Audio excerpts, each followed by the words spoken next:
Welcome to the Breaking Ice podcast. My name is Josh Ferguson, and today I'm sitting down with McKinley Winters. Yes, Winters. Winters. Yep. And he is in Norman Wells because of Nutrition North. But Correct. Other than that, I don't know anything about you.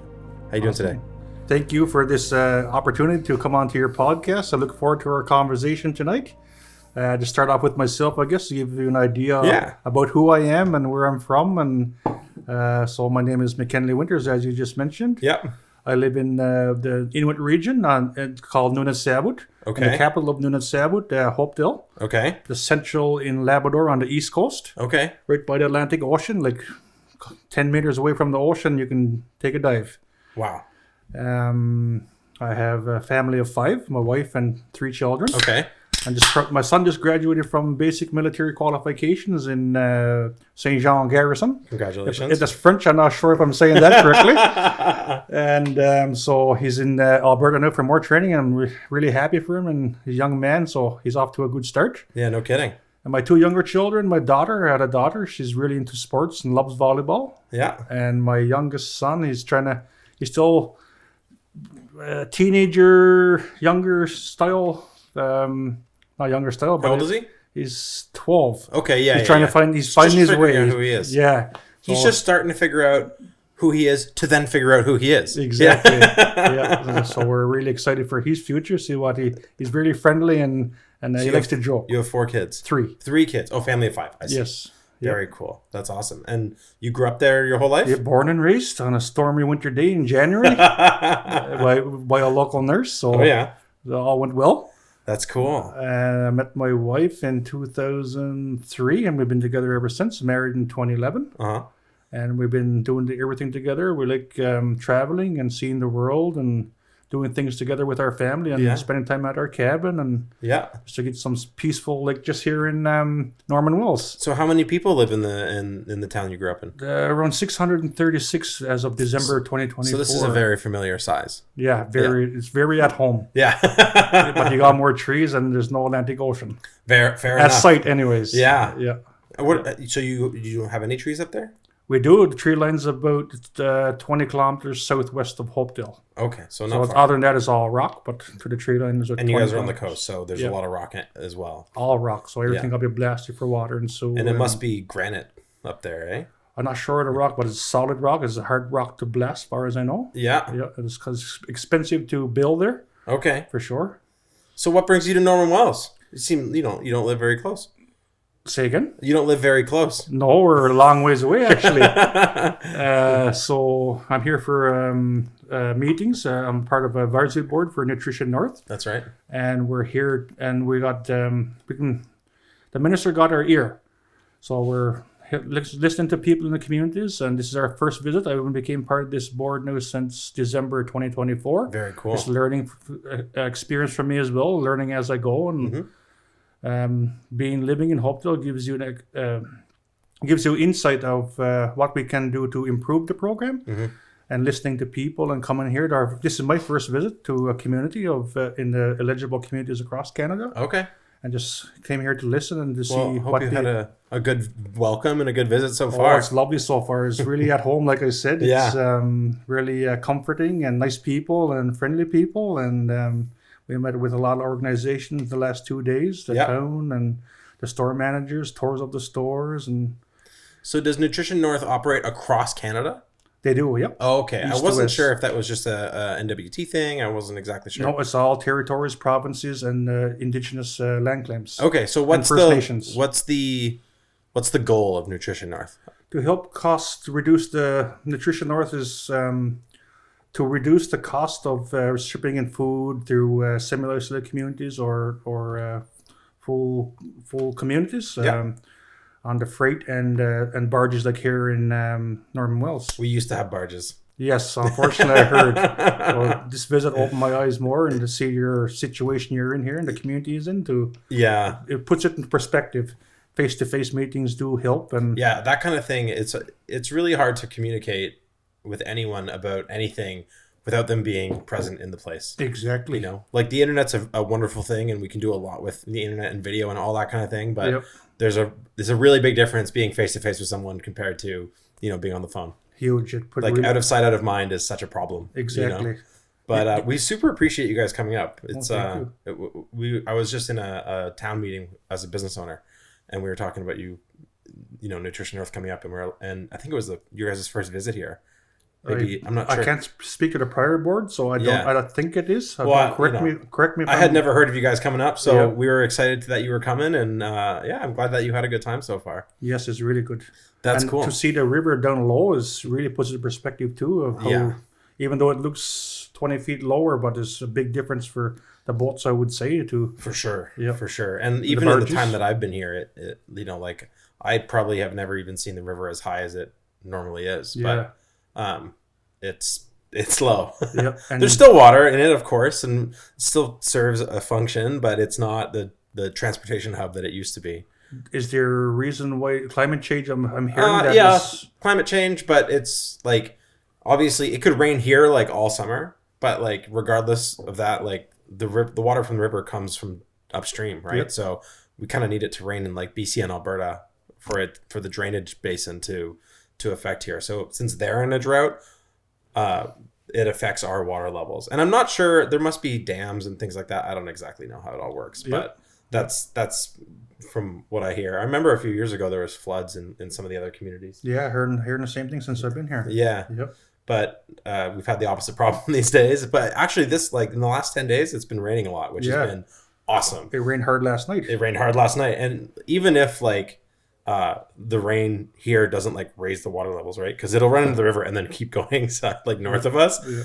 It keeps the forest damp and keeps the fires down. For sure. So that's really good. Yep. Do you hopefully it stays that way. Hopefully it stays that way. Yep. I was saying that it can rain 5 days a week, Monday through Friday, and then hopefully it'd be sunny on the weekends. I've seen that the last 3 days I've been here, you see rain and sun throughout the day, each day, which is good. It's pretty surprising actually how like quick it can turn. Yeah. I remember last summer, like you would leave stuff outside that couldn't get wet, like confidently knowing that it would be fine. Yeah. But and in my region in Hopedale, we're seeing higher rising water. Mm-hmm. Well, here you're losing water. Interesting. Totally. From almost coast to coast. So what does like that's not ocean level or ocean level. Ocean level is rising. Is higher. You can see it in my cabins in a bay, and you can see a big difference over the last 4 or 5 years. Interesting. It's getting higher and higher every year. What do you have any like freshwater sources around you? Are there lakes and whatnot as well? There's 7 major rivers right around Hopedale area, north and south. Oh, very cool. A lot of fishing camps. So you guys like a delta almost, like it. We're right on the coast, and it's all just a lot of islands around our area to the ocean, and after that is just all the ocean. Nice. Yeah. So do you have a boat? You get on the ocean? Yes. A way of life, just like here in Northwest Ontario. Oh yeah. Norman Wills, I would assume. You go fishing on the sea? Oh yes. Yeah. and in the rivers and by my cabin. That's so cool. A way of life and peaceful life. So what was it like growing up that area? Kind of paint the picture from when you were a kid. Growing up, there was no water and sewer when I was young. Okay. Yeah, we had no water and sewer and honey buckets. Honey buckets, yes, sir. You understand? Yes. So it was another till I was around 12. I think we started getting water and sewer putting. Okay. Because of the cost to blast, it's all rock, like I said, Hopedale, and it's a major cost, double than most other communities who just got sand or whatever. And are you saying that the blasting was so expensive to then put water and sewer in? Yep, they're putting it under the ground. I see. Blasting the rock and laying it under. That sounds super expensive. It is, and it still is. It's even more now today, I would. And is your community a fly-in, or is there a road to the community? It's all fly-in. It's all fly-in remote and fairy in the summer, springtime, in the fall till the ice comes again, and then it's just plain in the winter, unless you use your own snowmobile or speedboat just to get No winter road? No winter road. Okay. No, it's a bit different in here. Yeah. But you can travel on your own speedboat to Nain or McCovic to other communities north and south of us, or you can go by speedboat or snowmobile. Skidoo. I always find it fascinating how like the diversity of community experiences across Canada, because it's just like I feel like we live in a very unique place, which is true. But then I hear of places like this, and you're like, no winter road. We get ferry access in the winter, in the summer. It's likewise here in the barge running this river. Like it's really different. It's good traveling and. It puts things in perspective and gives you a broader view of what's happening in the world, even in our own country. Yeah, from the neighboring provinces and territories. Certainly. And then, what were your parents like? loving parents. They grew up the best they could. They got me disciplined at a young age, got me into working. Right out of grade 8, I started working in school. Nice. Part-time now, of course, after school in the evenings, on the weekends, stuff like that. What job?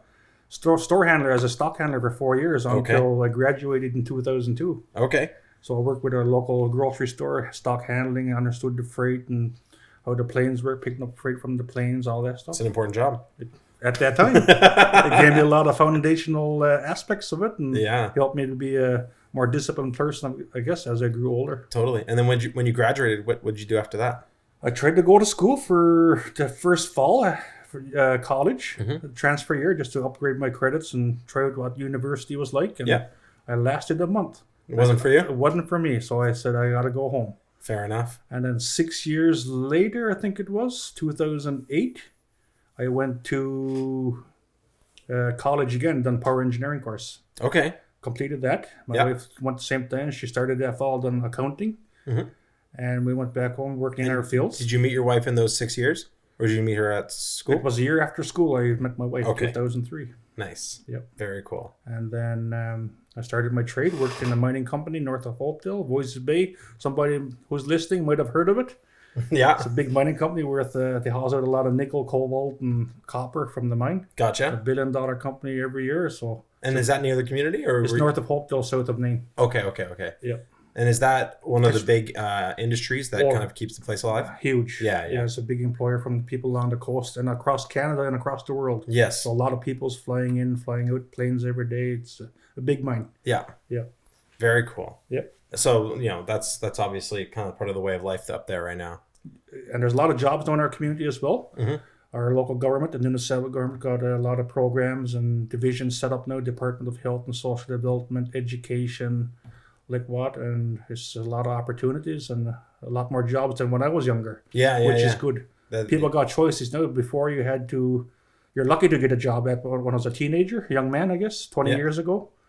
But now there's a lot of opportunities. And you were lucky to have the stock handler job. Yes, very. We were fighting for jobs 20 years ago, 30 years ago, fighting. So are you, and then after you got your power engineering certificate, fourth class. And then you worked in the community in that field? Yes, before that, I was working with Newfoundland Labrador Hydro as a diesel plant operator. Gotcha. Then I went and got more training to get in Voisey's Bay. I myself went to Voisey's Bay had to get that certification to run the plant in Voisey's Bay. Okay. That's how that came to be. And I was at that until 2016 working in diesel plants. Okay, so then how do you transition from that to working with Nutrition North? Yes, sir. Good question. It's always fascinating kind of how life takes you. Eh? Oh, you don't know. You really can't tell. A prime example of what I'm about to say now shortly. Yeah, I'm ready. So 2016, there was opportunity to come up home, full-time job. Okay. With our local government under Department of Health and Social Development. A team leader position came out. So I applied. I was successful in getting it. Cool. So I got me out of Voisey's Bay, home with my family every day now, because Voisey's Bay was 2 weeks in, 2 weeks out. Totally, very different lifestyle. And my kids were young. My oldest son was about 10 years old. So I said, I got to really think, and 2 more come on board. So I said, I got to start thinking about being with my children and my family and my wife. And, yeah, totally. And so 2016, I got that job. And then that's where it got me into the Nutrition North program. Learned about how it worked through suppliers and ordering personal and direct orders, and got me an idea of Nutrition North and where the funds come from the federal government. So you were kind of interfacing with Nutrition North through your job? Yes, and through my job, not knowing what I was going to get to here today. Totally. Which opened my eyes and seen some opportunities and to help our people and across Canada to a direct voice to the minister, which is very impactful. Yeah. And listening to our members. Which minister? Is it the Minister of Northern Affairs for the federal government? Okay, gotcha. Yep. And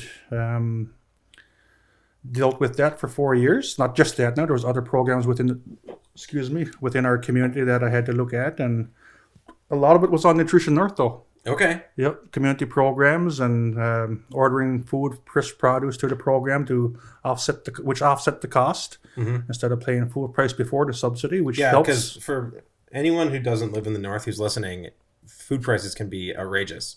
Well, it makes sense why it's so high, because the food isn't grown here. It's got to be transported in and whatnot. But it's prohibitively expensive. Yes, as you all know, Northwest Territory, the prices here it's very similar to home, so we all understand and we relate. Yeah, totally, for sure. But it's a great program. I've heard about it ever since I moved here, and I feel like the energy towards Nutrition North is like definitely a grateful one. It's good to hear. Yeah, it's good work that you're doing. Awesome. Is it federally funded? Is that how that works? Yes, it's all through the federal government. Okay. And there's it also goes to the Indigenous groups across Canada, Indigenous communities who is eligible for the Harvester Support Grant, for example. And they can help with harvesting your own funds it's grants to help Indigenous communities to go hunting, funds to go get gas to go hunting. Oh, there's like subsidies for helping harvest food from on the land. Yes, exactly. Gotcha. It's a grant, actually. A grant. Yep. Gotcha. They're given to Indigenous groups across Canada if they're recognized within in the Canada government. Yeah. I think there's 112, eligible right now with Harvester Support Grant. Very cool. And there's 124 communities eligible for the whole Nutrition North program, the subsidies like here in Norman Wells. And then, so on this tour, how many communities are you visiting? This one here is just the first one, like I said, just the first one here now, Norman Wells. Yeah. Is this the first of many? Yes, for sure. We're looking at another one this fall, hopefully, in Ontario if it all works out. So, sorry, I meant this visit. Do you go to like Toledo next, or no? This is this one here, so we go back home from here. I see. Yep. I see. And what was the topic of discussion while you were here? From the community, or it was a great discussion. So we're here to listen, and that's why we're here, to see what community feels and how the program works. And a lot of conversation was around just thinking here, the cost, I guess. They see the high prices of food here as well. They understand. For sure. And they also understand that a subsidy do bring the prices down. Yeah, oh, for sure. It was good to see it that way. Good perspective. Not perspective, but understanding of it, I guess. Yeah. And the difference between how... I'm just thinking there was a lot of conversations we had today. Well, it's hard to summarize something like that in a couple of days.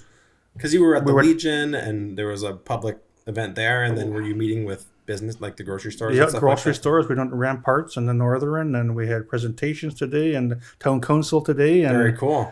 And the food pantry, just putting it all together. True. There's similar conversation with everybody. Yeah. And just high cost of food now, and your gas prices went up. Yes. A lot of conversation around that. Yeah. Since there was no barge and the price went up to $5 Yeah, there was liter. quite the crisis in the fall, because basically, since we didn't get our barges, we were still kind of depending on the barge for our fuel order. Yeah. So then, there wasn't like enough to get us through to the winter road, and we had to fly in. I don't know how many planes came in with gas, but gas and diesel. Yeah, it went over to $5, I believe, per liter. I must have been the most expensive fuel in the world. Yes, sir. Yep, a lot. Yeah. I thought $2.03 a liter back home was a lot. Yeah. Yeah. Personally, I filled up as many jerry cans as I could. Yep. To just try and bridge through the high price season. Yep. And in that conversation too, when we talked about that, they also recognized that the program helped bring the food costs down. Yeah. Through shipping your food in on the planes. Yeah. Where the barge couldn't run. So. Yeah. So are communities classified by like remoteness or something like that? Like, it's you can apply through the process through the Canada government, and if you're eligible, there's got to have an airport, and there's a website.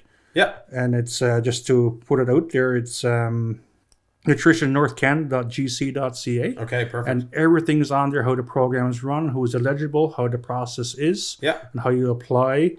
And like I said, there's 125 isolated eligible communities right now under the program. Yeah. And 112.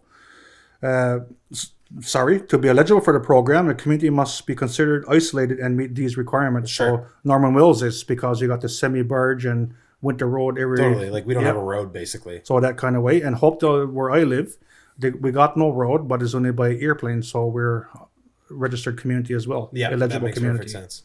Hope if that makes sense to you. No, it totally makes sense. Yeah, good. Well, I imagine that there's like a variety of levels of isolation. Like you might have like places that have barge access or like temporary road access, but then places that have none of that. Yes. And just have planes. Yep. Right. So those places would probably be eligible for a higher subsidy kind of thing. And another thing is like lack year round surface transportation, like you guys here.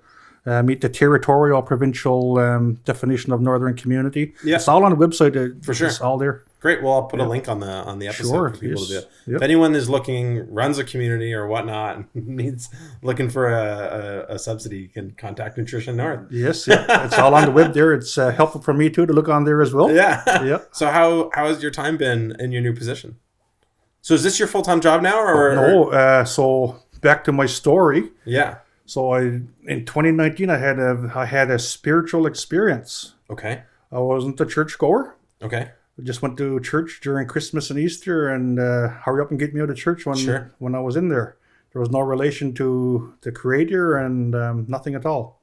There was a minister came to Hopedale from Jamaica. Okay. On a sabbatical leave. Okay. And I just went to church one day while he was there, just curious. I still don't understand why I went there yet. Okay. And he was doing his sermon, and it just something in my heart changed. The whole outlook on life. Oh, that's so interesting. I was glued to his the way he was talking. Just woke up in my heart, and he started Bible and prayer nights in Hopedale.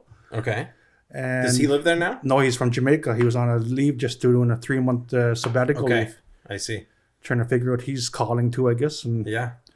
So, my wife would be, I'll give you an example. Long story short, me and my wife would be talking about personal matters at home. No one else knew. Just me and my wife having a conversation similar to a podcast. Yeah. And we go to Bible study or prayer night that night. What me and my wife talked about, he'd answer and direct us in what we just talked about that day. Okay. I said, what? I'd be tapping my wife on the leg. How does he know this? We never met the fella before. Yeah. And he was answering what we needed to hear, and we kept going back. That kept happening. Every week we went. And then we started getting more spiritual signs, and we decided to go do schooling in theology. And we just finished last month. Okay. And what was that like? Beautiful experience. Yeah. Don't get me wrong, there was challenges in it too. For sure. Well, like anything, right? Yep. Yeah. In the first month of school, I almost quit. Like, can I do this? 35 years old, doing schooling again, and thought I was done with it. But how long was the program? 5 years. We got our Master of Theology. Oh my goodness. And my wife done it together. She had the experience, I think it was before or after, a couple of weeks, another experience in church with the same minister at a funeral. Something in her heart just woke up to when he was speaking. So wait, let me get this straight. You had an epiphany during a service. Yep, a regular Sunday service. And then you and your wife both went and did a master's in theology? Yes, a bachelor first. That is not normal. No, it's not normal. we're still in awe. No kidding. But the signs kept happening as we were going through it. The direction, just listening to it. We'd be praying, and you'd be answering it through TV shows or radio or movies. It was getting your answers comes from people. It's everywhere. The nature around you, it's when you become aware, is powerful, I tell you. I thought I'd never be on this path, and people home, my family were all like, this the fad, this be all gone in a couple of weeks, you go back again. Wow, that's beautiful. That's so interesting. Yeah. And you never had a religious inkling prior to that, really? Nothing. There was no, and ever since I was a child, I was Sunday Bible school, Sunday school. Yeah. That was it. So that was till I was probably, I don't know, 8 or 9, and it all stopped from there until 2019. So give me a sense of how that's changed your outlook. What how do you look at life now? Complete different outlook now. Is more relational with the land and our connection with it. Like Norman Mills here, you got a beautiful place for that.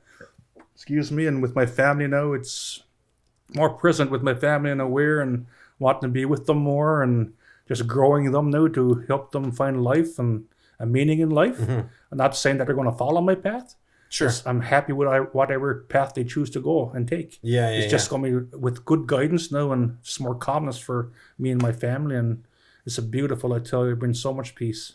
That's so cool. Thank you. That's so cool. Everybody could experience. I never thought I would either. Well, it's one of those things.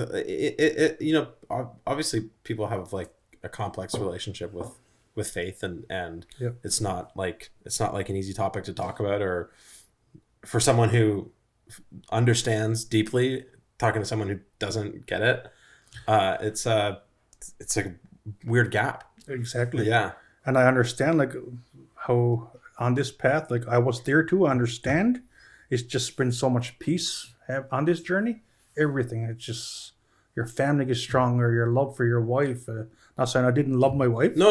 I It's feel, just but I understand it's more that. connection now. It's more Yeah. aware on what she's saying and just present. Hey, that's all it is. Just being present. So how did like you had kids when you had this awakening? Yes. So what was their experience like? My oldest son, he's in the phase. He's in our old selves. Sorry, he's in how we lived before this path. Sure. And we did ask him, like, son, like, how do you feel about this now? Like, he said, nothing never changed. He said, he just said, what was the wife said? Our son says, you never changed. It's just your approach is different than that now. Something like that, if I recall correctly. Gotcha. Yeah. And he did see a change. He recognized it. The younger two was too small. Yeah. So it's always been like that. Yeah. Yeah. Yeah. That. They were just the small children. But did he kind of talk about a positive change? Like yes, it's well positive for sure. A positive change. Yeah. And do you feel like you're engaging with life more in more of an alive way? I don't really know how to describe it. It is. Yeah. It's more connection with our land too and aware of it. Mm-hmm. The presence and peace it gives. Like Norman Wells, you're just every day I'm looking at my window and looking at the hills and the beautiful land you have here in the river and just looking out the window here now, looking at the mountains. I think it's Mackenzie Mountains. Yeah, those are the Mackenzies. It's just beautiful. And the hills behind me on the other side of the river here, the side we're on now. Something, eh? It's just like Yellowstone, that show. The rolly hills. It's just... So what's your preferred way to connect with your spirituality? Spending time on the land? For sure. That's a big help. When I need the peace myself, as we're all human, we need coping skills. And at the cabin, like, I'm sure there's full of cabins around here. Sure. There's a lot of peace there. And what helps me every day, there's in our denomination, we're Moravians. It's a Protestant group from Germany. Missionaries came over to Labrador in the 18th century. Okay. And they provided a Moravian daily text. Okay. It's chosen by lot in Germany in 3 years in advance. So 2023, they had 24 done, 25 and 26 done. And they asked the creator to pick some verses out the bowl to see if this was right for today. So today is June 4th. Mm-hmm. There's verses picked in 2023 for today. And you'll be amazed how the verses from the Bible add up to your life today. Oh, so you would pick a verse from the year prior and then you read it a year later? In 2023, the verses were picked up until 2026 out of a bowl in Herrnhut, Germany. Okay. Yep. And they asked the creator, is this the right verse for today? And if it is, they'll put it in for June 4th today. Okay. And they find a New Testament reading along with that to coincide with that. Mm-hmm. And the other 3 readings gets you through to read the Bible in 2 years. Okay. And you'll be amazed how it speaks to you what's happening with your life today, with whatever situation you're going through. Well, it's not every day now, don't get me wrong. No, but it's teaching skills or just keep you grounded. It helps me anyways. Yeah, well, and even if it's something that wasn't necessarily relevant to the day itself, but it could be something that you're working on in your life anyways. Exactly. Or, there's any number of ways that you can relate to that kind of thing. Yeah, if you don't mind me saying, I'll just read out the verses for today. You can get it on your phone app too as well. Moravian Daily Text might cost $1 something on Apple or whatever. Yeah. But once you get it, it's dear for life. So the daily watchword for today was chosen in Germany, like I said, in 2023, June 4th, 2025 today. Okay. And it's coming from Psalm 89:26. Somebody listening might need this verse today. All right. You are my Father, my God, and the rock of my salvation. And the New Testament reading, the doctrinal text from Matthew 6:11. Give us today our daily bread. And today's prayer, Holy God of our salvation. These prayers, before I read it, were chosen in America. The texts were chosen in Germany. So there's Moravians in USA as well. Mm-hmm. And we get ministers spiritually contemplate the readings for today. Mm-hmm. They're picking last year for the prayers for today, what they decided, and the hymns. But the hymns is not on the app. And they... So it's a Moravian minister in America who chooses the prayer. Okay. Yeah. Holy God of our salvation, we praise your holy name. Provide us with our daily bread. As we trust in your provision, we give thanks for your steadfast love and faithfulness. Amen. So these readings just keeps me going every day, keeps me grounded, and we're mindful of grounding myself. Yeah, very cool. And have your children shown interest in pursuing a similar path? Like you were talking about how Yep. you're okay if they decide not to, Yes, but yep, yep. but obviously if your parents are Yep. dedicated to something, it must pique your interest in some way. My oldest son he's on his own right now. I respect that. Like I said, he just joined the army and he's True. finding his own. I'm giving him his space Yeah. to figure out what he wants in life. Totally. There's no pressure from doing the same path or not. And Yeah. I'd be happy, of course, if he do it. But as long as he got the guiding principles how to work in this life and live in this life, I'm happy.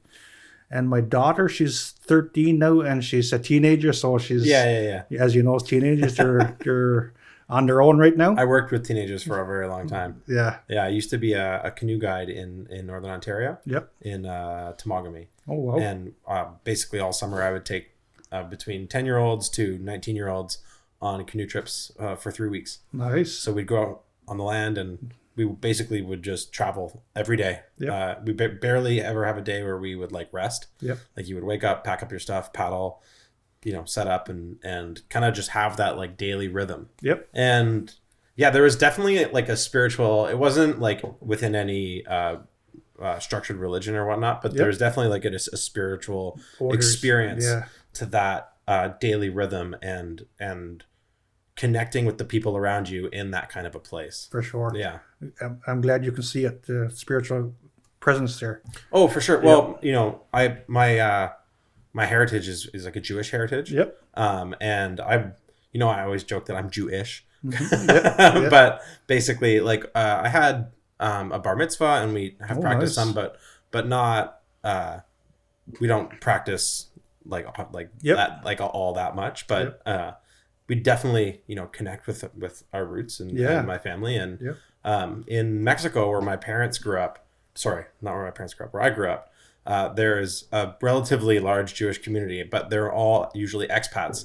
So they're Americans or Canadians who moved to Mexico, and they live there now. But they were so excited when my bar mitzvah came around because there was so many like not young kids there. Yeah. So they hadn't had a bar mitzvah in like 30 years or something like that when it was finally my turn. Yep. And I think that there's a really big component to community building For sure.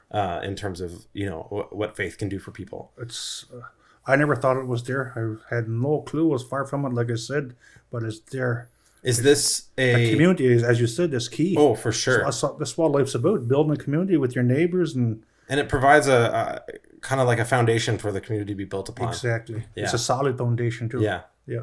And is your home community? Do a lot of folks there practice? Unfortunately, no, the numbers are low in church yet, but I am hopeful and not really worried about the numbers, but just living my actions hopefully will make a difference. And don't get me The wrong, only thing you can do is lead by example, we right? support our community and we try to help them out the best we could. And in one time, and hopefully it might be in my time, but I'm hopeful that people will find their way. Yeah. And back to my youngest son, he's spiritual right now. He's, like I said, he's a younger teenager, 12 years old. 12, yeah. He's not, and my other children too, but his connection with spirituality is already showing. So I don't know what path he's going to have in the future, but he got some connections there and how we talk and for example, he was in a truck with a few of his friends, and my wife was there with him listening, and they were saying there's 3 of us in here. There was my son and 2 of his friends. My wife was there, but he never included her. Sure. He was saying there was 3 of us here. One of his friends was saying, and my son was saying, no, there's 4 of us here.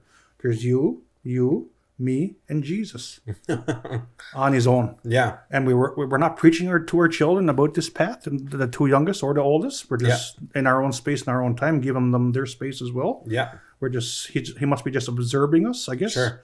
But he's making connections like that, which is really amazing in what he could say.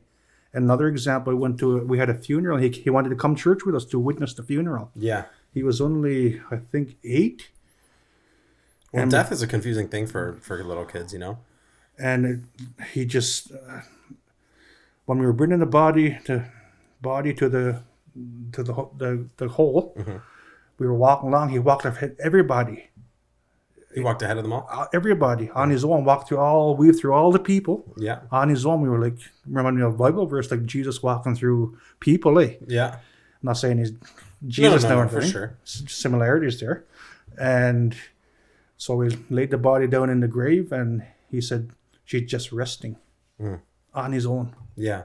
Like the words he was using too, like this, we were- didn't tell you about that. It says that in the Bible, right? You're just resting yet till Jesus comes again.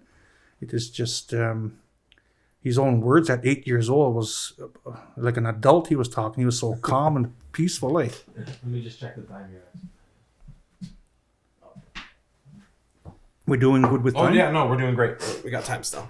So we finished our studies last month, Okay. and So you just got your degrees? yep, last month? Last month in May. Congratulations. Thank you. That's so cool. It wasn't easy, but we got through it.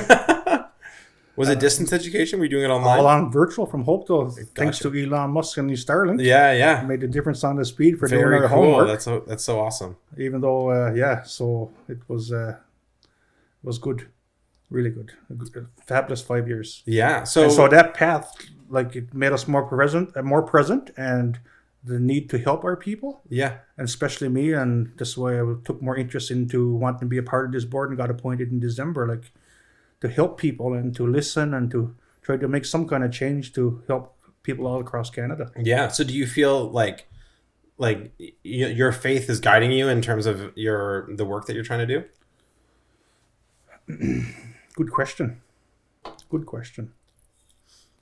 I would say that, like I said, it would be my connection wanting to help people right now. Yeah. Just that need there. I think that has helped me for sure to get me on this board as advisory member.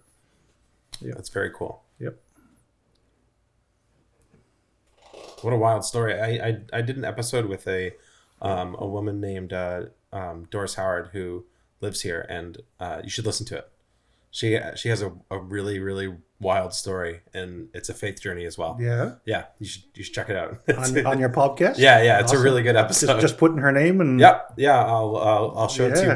before you leave today. Sure, that'd be great.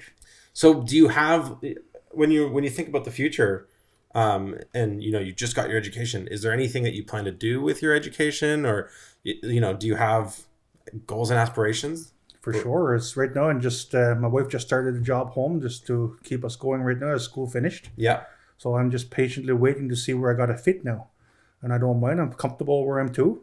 Mm-hmm. And hopefully by September, I got to make a decision what I'm going to do, look for a job or go into a full-time ministry, or I'm just praying and just trusting and waiting. So if you decided to go into full-time ministry, what does that look like? How does that work? It's going to be home for now until our children are grown up. Yeah. To finish the high school, then we'll make a decision if we're going to move or stay, and just trusting and praying and to see where we need to be. Okay. And once we get that confirmation, that alignment, it will all work out. We're hopeful. So if you were to kind of follow that path, would the church support you in Yes. like financially in what you're doing? Yep. If Okay. we're going to full-time ministry. Yeah. There, yep. So That's so cool. That's such a good example of not knowing where your life will take you. it's Because you said that earlier in the conversation, I had no idea what you were going to say. yeah. It's just peaceful. That's why it gives you so much peace. You're not worrying no more. Yeah. Before this path, I was always worrying about a job or if I miss his work and my paycheck, like all this. It don't matter. Don't matter. What were some of the biggest? On this faith journey now, because I got the faith now and the understanding, I guess, this makes it so easy. Yeah. Just trusting, I was curious where you saw the biggest impact in your life on kind of a pragmatic scale. Like, did you find it easier financially after do you know what I mean? Like after you adopted your faith, is there something behaviorally that changed? Huge. Hopefully I'll answer your question here. If not, correct me. Before this path, it was all money. Much money as I could make, it was weird about money. Mm-hmm. Paying the bills, all that stuff. On this path, money is not on the top no more. Mm. It's just so much. I don't make it number one no more. Don't get me wrong, we're in a modern age now. We got bills to pay. Well, certainly. Right? Well, my mother-in-law told my wife when she was young that having money isn't everything, but not having money kind of is. Yep. But I don't rely on it no more. Sure. Right? It's not my number one priority. Mm-hmm. Like right now, I got no job. We still got bills to pay. I'm not worrying about it. And if the bank calls my my loan away or my items, my skidoos or whatnot, is I'm okay with that. It just makes it so much easier. Sure. Not to it's only a material thing. Yeah. What's important is me and you having this conversation here. Yeah. With anybody, you know. That's what life is about. I think just creating relationships and definitely traveling the world and looking at all the different landscapes and listening to people. Just people just want somebody to listen to. Yeah. No, it's I definitely think that listening is huge. It's hard to overstate how important that is. And I think that so many people don't like. There's so many people who are afraid to speak deeply about themselves. And there's a lot of things that you can hide behind. Yes, it was hard for me. It's still hard for me. I got to work through it. We're human. It will never go away, I don't think. No. It's always going to be there, but you just work through it. Try your best. Yeah, vulnerability never becomes easier, I think. No. Well, it comes a little easier, but it never becomes effortless. Yes. Yeah. But when you do, the vulnerability is shown, but you got to... It's freeing, I tell you. You're at peace, your mind, your body, everything. You're just... It don't matter no more if you're getting somebody to say something negative about you or it's just rubbed off now.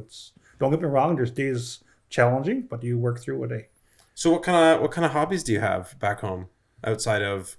Well, you were working before, but we do a lot of volunteer work with our community, me and my wife, with the youth especially, with trying to help them out as much as we can. On Sundays, we open the gym for them, just to give them a space to be themselves and not judgmental to them. Just being with them, connecting with them, and showing them, not showing, but indirectly letting them know that you got opportunity in life. There's so much out there to learn from, and to so much jobs you can take, not just in Hopedale but across the world. And traveling with them, we're taking them on trips every year, was just to open their eyes and the potential they have. And like myself, just seeing the world, and makes a difference. Say, like for example, my first time going to a city in our province in St. John's, I was only 13, went out for volleyball, and I was downtown. I seen a diesel truck coming down the road. And I said, well, I love that sound. I said, I'm getting one of those when I get older. And 6 years later, I had one. I still got it. You know what I mean? Yeah. It gives you a perspective on life, something to look forward to. Totally. Yeah. And you said that you have a boat as well? Yes. Yep. Do you spend a lot of time fishing? Is that a part of it? Every chance we can, we're out on the land and fishing and hunting and caribou hunting when we can, if the band is not on. And up at the cabin every week and weekend. It's just so relaxing. As soon as I go around Hopedale Point, it's only a kilometer away from Hopedale, the weight just comes off your shoulders. They're just on the land and freedom. I'm interested in your son. He's talked about him joining the military, and he just finished his training? Yep.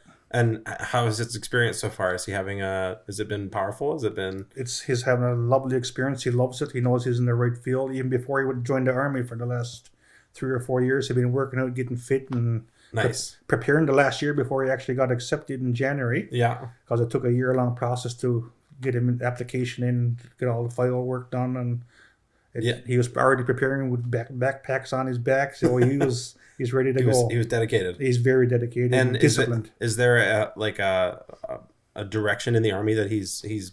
Yep, he's going into infantry. That's his goal, and he's in the wing right now to do that infantry training. Okay. With the army. Yep. Very cool. Yep. That's awesome. And the other hobbies I like cutting wood, saw my own logs. Oh yeah. And making komatiks and. Oh, you have a mill? Yeah, my father do. So we cut logs and mill them and bring them home. And I partitioned my whole cabin inside. Made shiplap, I like working with my hands. Oh yeah, I love the feeling of it. And yeah, no kidding. Yeah, it's just so cool. Peaceful for me. Mills are amazing. They are, right? They're absolutely amazing. When you do it yourself, oh my goodness! You go out, cut the log and you bring it over and you mill it. It's just beautiful. Well, you just get like some of the most incredible material just from trees. You know, exactly. Yeah. Yep. And how long did you learn woodworking when you were a kid? Grew up around it, like living in Norman Wells and Hopedale. You're growing up around the culture, and you got to do it yourself. If not, how are you going to fix it? There's no mechanics. They fly in every now and then, but you got to do it yourself, or you're going to be waiting a long time before the ice comes again to ship it out, or ship it out on a ferry to a place where there is mechanics. Mm-hmm. So you're a jack of all trades pretty much. Yeah, master of none. Communities like these, yeah. Northwest Territories must be just the same, I think. Yeah, I spend a lot of time with the aircraft mechanics, and they're so handy. It's almost unfair. They can fix anything, you know. Yeah, there you go. I just try and change my oil on a regular basis and just like hope that everything goes well. Yeah. That's awesome. Yep. That's very, very cool. Yes, sir. Well, it's wonderful to hear your story. It was, you know, what I love about doing this is you never know who or what you're going to encounter, and this was completely unexpected. Yep, I didn't think I was going to talk about this either. I thought it was going to be all Nutrition North, and hopefully you got some points in there that makes sense. No, it makes sense. People needs to know that it do work, and that there's opportunity for growth as well, for sure. Totally. Yep, like with anything, it's a learning curve, not a learning curve, but... So you're in an advisory position. How much time is that for you? And yeah, kind of tell me what that involvement looks like. So, like I said, I'm 6 months into it now. It's new. I'm learning as I go. It's the minister have our ear, so that's why we're coming to Norman Wills, and other communities will be visiting across Canada, just listening to see what people view the program, and so whatever they mention, so we can hopefully make improvements to the minister. Say, look, this is what Norman Wills said. This is what Hopedale said, and make it easier and better for everybody to reduce the food insecurity and the cost too, right? So is after all these trips, you'll be kind of gathering information and data and suggestions, and then hopefully, you know, revamping your policies or whatnot. Well, bring it to the minister, and it's we're advisory board, like I said. We don't have control to make that change. Sure, but we're right to the minister, so it's a direct access almost. Yeah, which is beneficial for all Canadians. Is that a recent development, the access to the minister, or is that always? No, that's been since the Nutrition North program came into effect in 2011. Okay, yeah, that's when it all started. That's very cool. Yep, that's very cool. Does it inspire you? Is it interesting? Yes, like I said, this path makes us more passionate, I guess, to help people. It's what we're here to do, is to make it listen to people and help. And this role I'm in now with this theology and faith-seeking understanding is making it much easier and more open to people and listening more. Yeah. What does I had a question and I just completely forgot it. Not at all. It's okay. What was it? Oh, what are your biggest takeaways from your time here in Norman Wills? Friendly people. Yeah. Well, you're really welcoming everywhere we went. Every building we went, the managers, the managers in both stores, the town, it was all except really welcoming. And yourself here tonight, I never thought this would happen. Wasn't even on my radar. Well, yeah. I'm not that big, but no, I didn't know this was even happening here in Norman Wills, a podcast. Yeah. So, but just listening to their concerns, the biggest takeaway, how people felt about the program, just being aware of it so that we can make the effective change that improves it for everybody. Yeah. Very cool. Yep. Well, hey, I appreciate you coming on. Our hour up already. Well, I'm not. You know what? Honestly, this is a new system, and I didn't think about all the details, and I don't have a timepiece on me, so I don't actually know how far into the episode we are. But I hope it was a good one. It was a really interesting conversation, and I appreciate your time, and you know, it was very gracious of you to come out tonight, and you know, it's in the evening right now, so it's not in the middle of the day. And it was very bright yet. It's dark home now. My wife is sleeping. Actually, it's 3 hours ahead. Yeah. So how much further is? We're lower than Norman Wills. For sure. Under the Arctic Circle. What's your, like, we're at 66 degrees or whatever. I wouldn't be able to give you degrees or not. Yeah. I don't. Do you have nighttime all summer? So a bit more sun now in the summer. Yeah. So sun probably at the highest now this summer, probably around 10 o'clock, 10:30. Yeah. Yeah, okay. Yep. Yeah, fair enough. If you go, well, I think I didn't know this until I moved here, but the Arctic Circle is determined by where the sun won't set. Right. So and conversely, where the sun doesn't rise in the winter. So that's what determines that line. We're below the Arctic Circle, anyways. For sure. Yeah. And you know, we're not far from it. We're like 200 and some kilometers from the Arctic Circle. Very handy. Yeah. It's cool. It's funny when people from down south like talk to us and they go like, "How do you deal with the darkness?" Yep. And it's funny because I go, you know, the darkness isn't the challenge. It's the light. The light is so much more difficult. I find. just in, and don't get me wrong, I love the summer and it's amazing, and all like the light is almost intoxicating, like it's so awesome. But you don't realize how tired you are until it's like September, when the darkness comes back, and you realize, and you're outside and you're like, oh my god, it's dark. And there's like a relief almost in the fall when that happens. I thought I would have a hard time going to sleep here with the sun up so late, but having smooth sleep. No, just perfect. Just close my curtain and I'm gone. We do have the right curtains here, so it makes a big difference. For sure. Yeah, I have. We're actually going on a canoe trip this summer. On this river, or no? Well, on the Kiel River across the.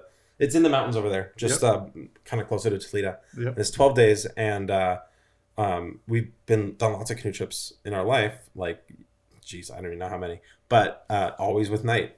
So it's really different. We don't have to bring a headlamp. There's no need, because it's just light the whole time. And sleeping in a tent, I think we might have to get some eye masks. Just so that we can go to sleep. But yes, for sure. Look forward to. Hope you has a good trip. We're really excited, and we both were former canoe guides, so it's very we're very professional excited. Then. Yes. It'll be we're not afraid of it, so it's more like we're just really excited to do that. I forgot to mention too. Changing subject here. Sorry. Sure. No. A week and a half before I came to Norman Wills, I was talking to my grandmother, and my great grandfather, her father. He, in the late 40s, she can't remember, or early 50s, he was hired on by the Hudson Bay Company in Hopedale as a translator for the Hudson Bay Company. Okay. And he ended up in Norman Wills. Oh, no way. Yes. I was like, whoa. I'm going, because I bring up my conversation to her, I'm going Norman Wills for some meetings. Yeah. She said, as soon as I said Norman Wills, she put that connection, because she said that's what her dad used to always talk about. All these trips up here, or whatever he was doing working here. That's as so a translator. Cool. It is. That's wild. It's almost like a full circle, almost, I guess, for our family. I have a similar experience. My grandfather worked for Crawley Films. He was the owners of Crawley Films. He was their son, and this was one of Canada's first production companies. And they would make films. And have you ever seen Paddle to the Sea? No. It's a Canadian film about like a wooden canoe, and it a boy whittles it and sets it in the snow, and then summer comes and the snow melts, or spring comes, and then it there's runoff, and then basically it's like a short film where it follows this little toy canoe. A fisherman finds it and throws it back in the water, and it makes it all the way to the ocean. Right. Anyways, that's just lots of Canadians know that film, but it's a pretty one. Yeah, well, no, actually, I thought more Canadians knew about it than I actually do. But he was working in film and spent a lot of time working in the north with planes, and he actually came up here as well.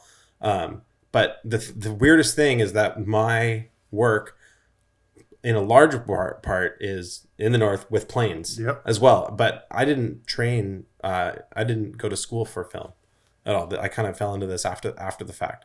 So it's just this really weird thing when I was talking to my mom about getting my work with Northright and whatnot, and then she goes, your grandfather was doing basically like that kind of exact same thing. Is very, very strange. Interesting, eh? Yeah, very interesting. It's funny how these things kind of go in keeps circles. Going, eh? Yeah.